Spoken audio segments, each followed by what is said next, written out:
Más Noticias y nos visita en la mañana de hoy el concejal mandato cumplido Guillermo Casarino. Guillermo, muy buen día, ¿qué tal? ¿Cómo estás vos? ¿Cómo andás? Luis, buen día, ¿cómo estás? Gracias por venir. ¿Todo bien? No, gracias por invitarme. Guillermo, ¿tuviste tiempo de mirar, escuchar o conocer las repercusiones de la apertura de sesiones del día lunes? Mira, no mucho en detalle, porque la verdad que empecé a escucharlo, después digo, ¿para qué? Si acá cada uno dice lo que quiere, me parece que son tiempos de hablar menos y hacer más. Y tomar decisiones y marcar un camino y ir en ese camino. Y me parece que todos, el oficialismo y la oposición, están zanateando y en el aire, porque la verdad que acciones conducentes hay pocas o ninguna.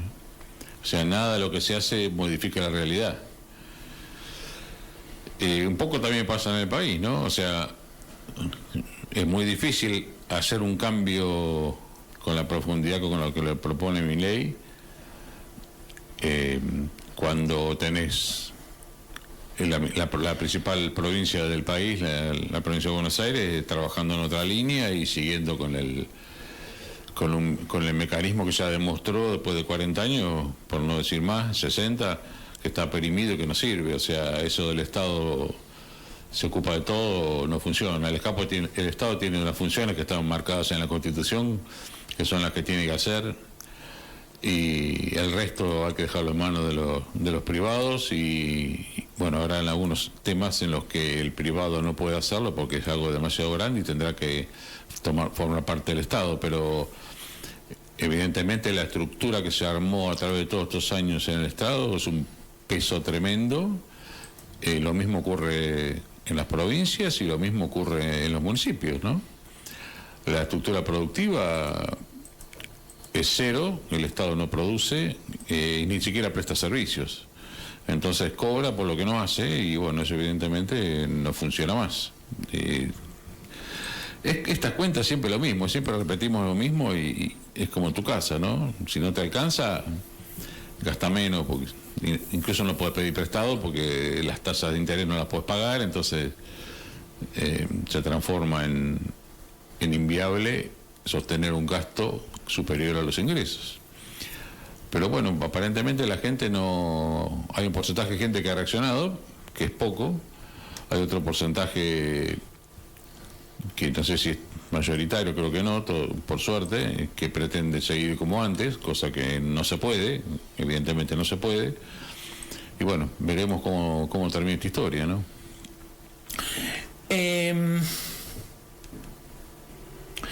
tema, porque parece que históricamente o en estos últimos años el no tener o el tener un déficit es bueno, es positivo. Tener un déficit. O ha sido así para algunas gestiones.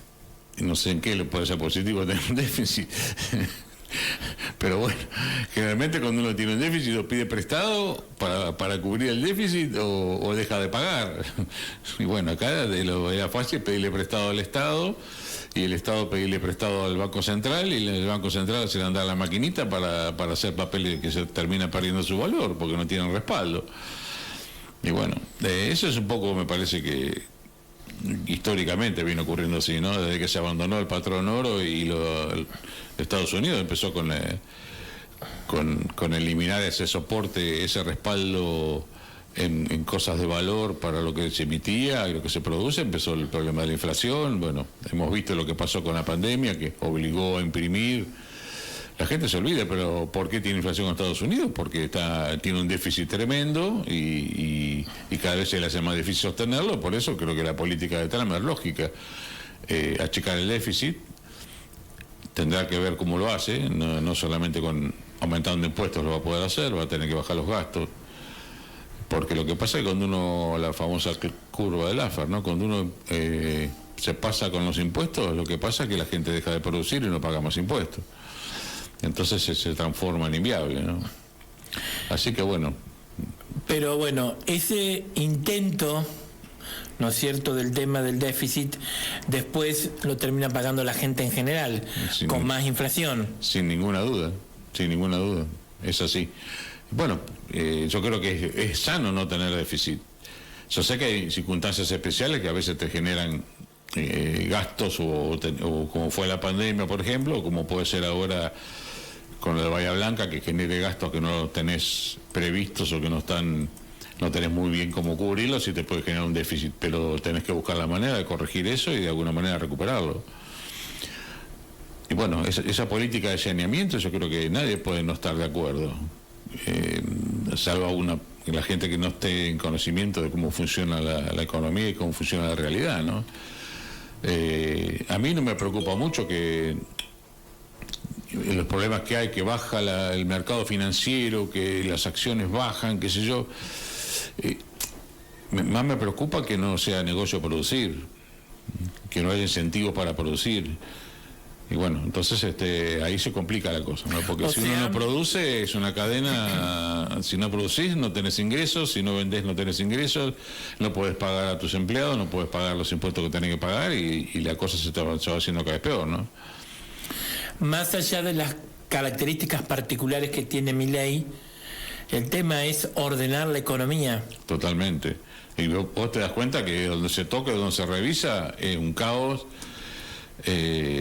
Los sueldos que se pagaban en muchos lugares, o que se pagan todavía incluso en algunos casos, la cantidad de gente que está para no hacer nada porque no tienen trabajo para hacer, o no se lo saben manejar para que esa gente trabaje y produzca algo o preste un servicio. Si hablamos del municipio, hoy por ejemplo, está bien, hubo 15 días de lluvia y ha sido superado, por situaciones complejas ha sido superado, pero ya evidentemente el pasto le ganó el trabajo, la mugre le ganó la limpieza. Bueno, llevará un tiempito acomodarlo, pero evidentemente hay algo que no está funcionando. El tema administrativo no está funcionando. Bien. Guillermo, ¿cómo pensás o cómo crees que los concejales deberían actuar en este año legislativo 2025, y más teniendo en cuenta que tenemos las elecciones, la posibilidad del desdoblamiento electoral en la provincia de Buenos Aires? ¿Cómo ves el panorama? Una comisión investigadora sobre el tema salud que ha prorrogado en unos días más las definiciones. Sí, bueno, creo que no sé cuándo se le vencía el plazo, que le habían 15 días que le habían dado de plazo. No sé si ya se le vencieron o si se le vencen ahora. No creo que lo puedan prorrogar más, ¿no? Legalmente no va a tener que o emite un dictamen o declara el fracaso de la investigación. Yo de entrada dije que para mí no iban a lograr nada porque estaban atacando por un lugar equivocado. Yo creo que hay cosas que quizás no son tan graves desde el punto de vista como puede ser la salud, pero que sí son claramente poco transparentes o irregulares, como es la escuela de MOL, como es la tasa de lucha contra las plagas, ese tipo de cosas que han quedado sin explicaciones, donde no se sabe dónde está el dinero, que dan para hacer realmente una interpelación en serio y promover una sanción por mala administración o una suspensión del Ejecutivo, ¿no? Pero bueno, los concejales eligieron otro camino, se perdió tiempo, no se va a poder dilucidar nada, lamentablemente, y quedará en la nada. Y me parece con respecto al futuro que hay un desorden muy importante. Yo creo que la cosa se va a ir ordenando a medida que el gobernador decida si se desdobla de las elecciones, que casi seguro que lo va a hacer, y cómo se van a organizar acá la oposición y el oficialismo, ¿no? Yo creo que la oposición la veo muy desdibujada, sin ideas claras, trabajando, dividiendo en vez de sumando, y bueno, veremos cómo es el resultado. Yo creo que si no se empieza a trabajar ya por un proyecto superador por parte de la oposición, y no habiendo arrastre de arriba, si están las elecciones desdobladas, se le va a poner muy complicado a la oposición poder lograr el manejo del Consejo, que ya lo tiene a medias, pero bueno, aumentar la mayoría en el Consejo y poder aspirar en el 27 a manejar el municipio, ¿no? Vos decís que tienen entonces los concejales y o los futuros candidatos a concejales que surjan un camino muy complicado de cara a las elecciones. Sí, además sigue habiendo muy poca participación de la gente. Si vos no ves que haya gente preocupada, a ver qué vamos a hacer, empresarios, productores, profesionales de Navarro de la mediana edad, digamos, que deberían ser los que deberían tratar de armar algo y patrocinar y empujar algo, porque te digo, porque he hablado con varios, he intentado generar algún tipo de movimiento, pero lamentablemente no hay respuesta. Después nos quejamos, ¿no? El no te metas, y no esto, no lo otro, nos lleva a estar como estamos. Son muchos años de no te metas. Y cuando ha habido alguno que se mete son puntitos que aparecen, pero que no logran respuesta, y no logran, sobre todo, respuestas consistentes y razonables a lo largo del tiempo. Los apoyos son generalmente puntuales o por cansancio y hartazgo con los que están. Entonces viene una renovación, pero la renovación que entra no tiene un pensamiento coherente y un plan de acción, una estrategia y un objetivo para comunicar y que la gente lo apoye por eso. Lo apoya porque está en contra del otro, entonces apoya a pero resulta que no se sabe qué es lo que va a hacer, no dice nada, qué tipo de política va a desarrollar. Y bueno, entonces estamos así, siempre cambiando, pero cambiando siempre dentro de lo mismo. Propuestas demagógicas, de regalar, de prometer, y yo hace más de 40 años que estoy en Navarro. 42 creo que vivo estable ya en Navarro. Y por supuesto muchísimos años más viniendo muchos días de la semana acá, ¿no? Pero todavía no hay, si hablamos de los 4 bulevares, por ejemplo, no hay veredas. Hay que caminar por la calle.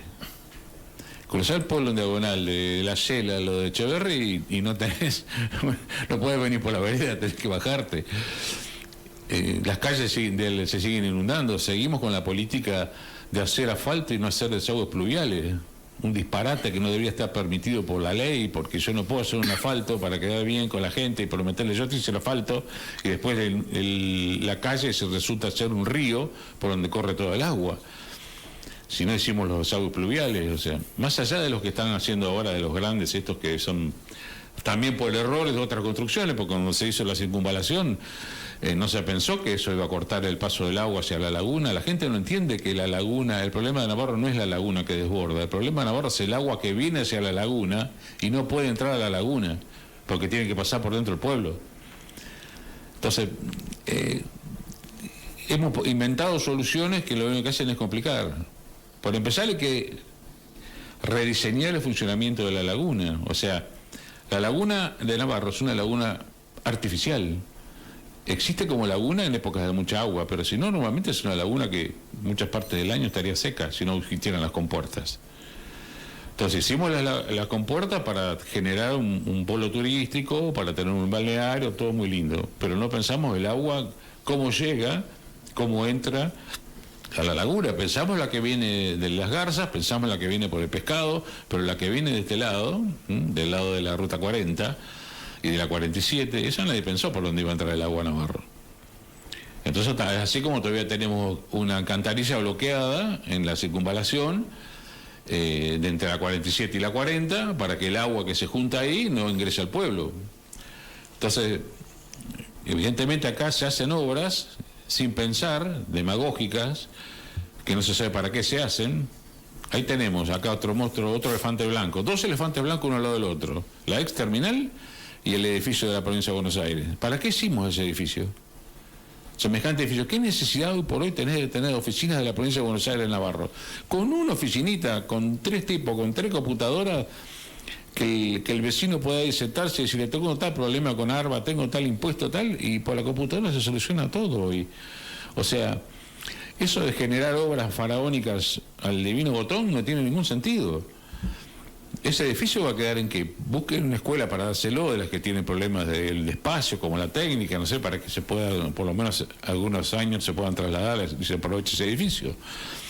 Pero no tiene ningún sentido hacer un edificio entero para las oficinas de la provincia de Buenos Aires. Es ridículo. Hoy por hoy es ridículo. O sea, con la tecnología que existe, tenemos que ponernos un poquito las pilas y pensar con otra cabeza. Está bien, yo sé que la obra pública es lo que genera mordida. La verdad es esa, porque ¿para qué se hacen las obras públicas? El 90% para que muerdan todo lo que están alrededor y para favorecer empresas amigas. Pero bueno, eso se terminó. Esperemos que se terminó para siempre. Vamos a ver cómo evolucionamos. Tengo mis dudas todavía. Para finalizar la entrevista, Guillermo, ¿cuáles son, a tu entender, los principales problemas que hoy tiene que afrontar nuestro pueblo? ¿Navarro? Sí. El principal problema que tiene es la falta de servicios. O sea, el municipio... Bueno, arranquemos por el hospital, que también es un servicio, porque el servicio de salud es un servicio de salud. Eso tiene que ser reorganizado, reestructurado y pensar en un hospital que no le puede solucionar el problema de todos los habitantes de Navarro. Tiene que estar preparado para una buena neonatología, una buena guardia, para emergencias, y el paciente complejo trasladarlo a una unidad de mayor capacidad. Vos no puedes tener, no hay manera de pagar las instalaciones, equipos y personal capacitado que necesitas para hacer cosas de alta complejidad en Navarro. No tiene sentido, no existe en ningún lugar del mundo eso. Acá se quiso hacer un hospital como si fuera el Posadas en Navarro. ¿Con qué lo pagás? O sea, la única verdad es la realidad, decía Aristóteles, creo que. Bueno, pero no vivimos la realidad, queremos vivir en un mundo que no existe. O sea, no tenemos transporte, no tenemos salud, pensemos por lo más importante, no tenemos transporte. Tenemos el problema del colectivo para ir a Luján, para los estudiantes de la universidad que tenemos más cerca y más grande, que no tenemos necesidad de ir casi a ninguna otra universidad, salvo alguna carrera específica. No tenemos servicios no tenemos veredas, no tenemos árboles. Hay mucho para hacer de lo que corresponde a un pueblo, de lo que quiere el vecino, y dejar de pensar en cosas faraónicas. Pero bueno, esperemos que los vecinos reaccionen y se organicen. Se metió de tal manera en el Estado, en nuestra vida, desaparecieron los clubes. El único club que existe en Navarro en forma privada es el Club Rodorrego. Todos los demás clubes fueron desaparecidos, absorbidos por la política, porque en todo se metieron los políticos a poner las comisiones directivas y a ver si podían usarlos como unidad básica, y terminaron siendo un fracaso.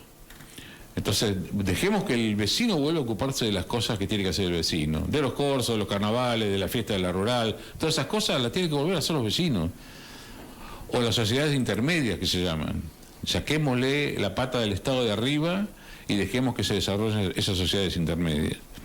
Esa es una manera realmente de privatizar el tema y que el Estado pase a ser algo muy secundario en ese tipo de temas que no tiene ninguna importancia. Así que bueno, no sé, hay mucho y sin cada punto que toquemos hay mucho para hablar y para cambiar, pero bueno, esperemos que la gente reaccione y se organice y se acerque al partido político al que sea, o al grupo de su amistad, o a la entidad intermedia, para generar pensamiento y acción por parte de los ciudadanos de Navarro. Como siempre, gracias por venir en Cada Mañana. No, gracias a vos por invitarme. Muchas gracias. Tal vez. Gracias. Bien.